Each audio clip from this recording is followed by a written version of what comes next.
Salut à tous les supporters du PSG. Thierry Henry a un avis tranché concernant les gardiens à propos de Navas et de Donnarumma. Il a déclaré: je peux vous dire que le coach il va commencer à transpirer car il y aura des décisions à prendre.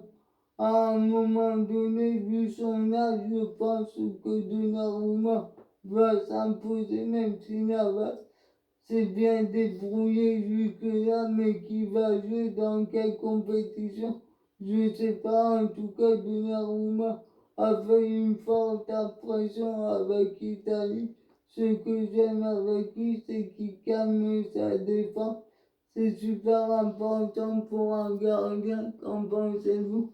Moi, pour moi, Navas devrait jouer la Ligue des Champions, car Donnarumma n'a pas d'expérience dans cette compétition, même s'il a montré qu'à l'Euro, il était bon avec sa sélection.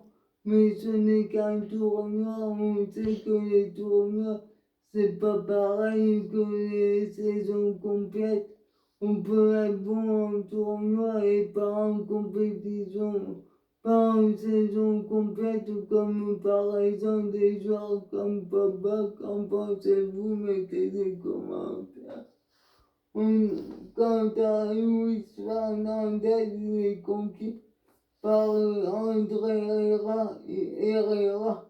Il a déclaré sa performance de samedi, c'est celle d'un garçon qui ne va pas te décevoir, qui joue, qui ne joue pas.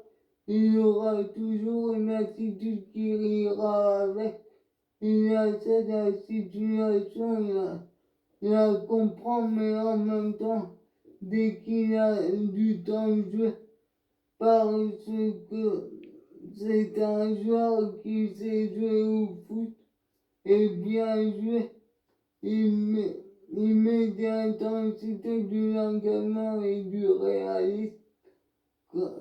réalisme aussi, comme le samedi où il a su se projeter vers l'avant et marquer. C'est un garçon qui, dès qu'il est arrivé en France, s'est rapidement adapté. Il a vite appris le français, il a joué comme Gay. Il a un coup à jouer comme Gay parce qu'il a un profil que les autres n'ont pas. Ce sont des garçons capables de faire des kilomètres pour embêter un adversaire, le déstabiliser, récupérer des ballons.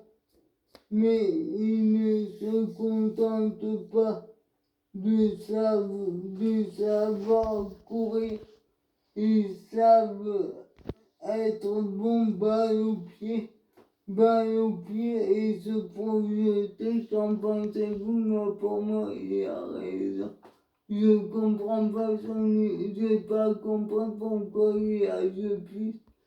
Pas plus sous les ordres de Tourelle, car c'était une bonne recrue en provenance de Manchester United pour les milieux de terrain. Qu'en pensez-vous? Mettez des commentaires. Depuis, c'est fait le sale boulot. On apprend aussi que pour la Javier Tebas a attaqué encore le PSG, qui considère comme un capital avec Manchester City. Le comparant au Real, il a déclaré: vous devez être prudent, il y a de bonnes et de mauvaises informations. Le Real, car le contrôle économique, ne reçoit pas de subventions de parrainage gonflées. C'est de l'argent qui génère, c'est légitime contre de nombreuses équipes de première ligue. Je ne peux rien dire en raison de leur chiffre d'affaires.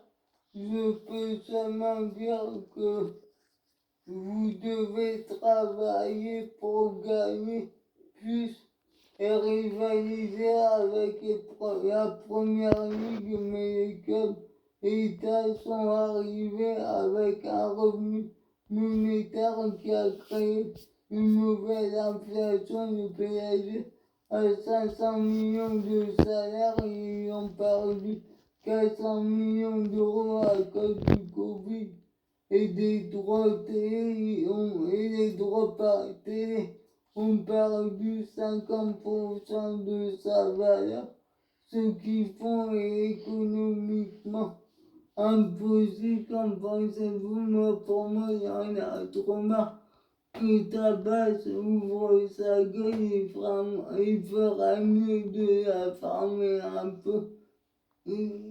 Au bout d'un moment, on a compris qu'il n'aimait pas le PSG et City. Qu'en pensez-vous? Mettez des commentaires.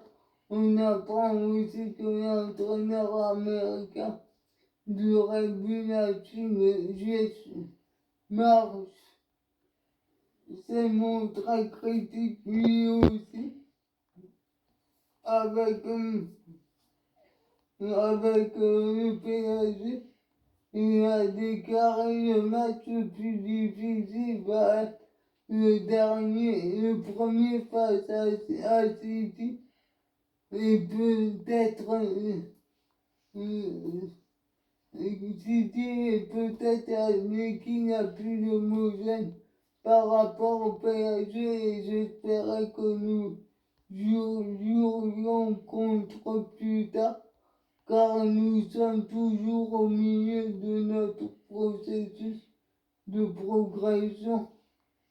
Mais avant de s'apprendre aux dépenses, il a déclaré mes résultats mathématiques à l'école et à l'université étaient tout à fait corrects et à ma connaissance, les dépenses de certains par rapport au fair financier ne fonctionnait pas. Vraiment, qu'en pensez-vous? Moi, pour moi, il y en a marre que tout le monde s'en prenne au PSG. Certes, ils ont une puissance. Le rugby, la Chine, c'est pareil, ils ont une puissance les Allemands ne les acceptent pas avec la règle du 50% plus un car il est détenu par un seul propriétaire rugby. Et en Allemagne, c'est interdit. Qu'en pensez-vous? Mettez des commentaires. On apprend aussi que pour l'édition de la Ligue des champions 2021-2022, 2,732 milliards seront à se partager.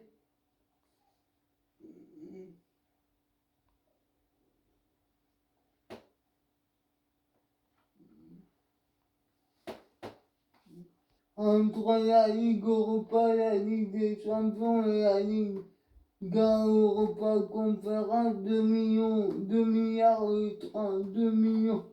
seront à se partager en Ligue des Champions contre 465 millions en Europa League et 235 millions en Ligue Europa Conférence.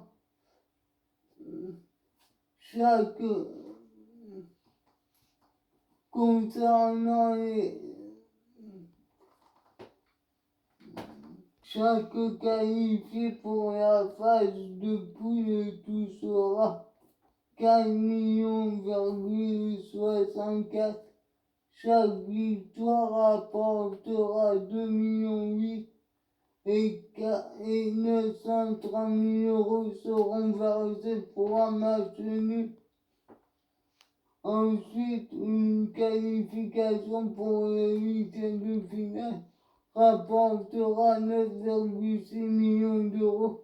Ce montant sera grimpera à 10,6 millions pour un quart et 12,5 millions pour une demi et 15,5 pour une finale. Le vainqueur touchera 4,5 millions plus 3,5 millions pour avoir décroché un ticket pour la Super Coupe d'Europe.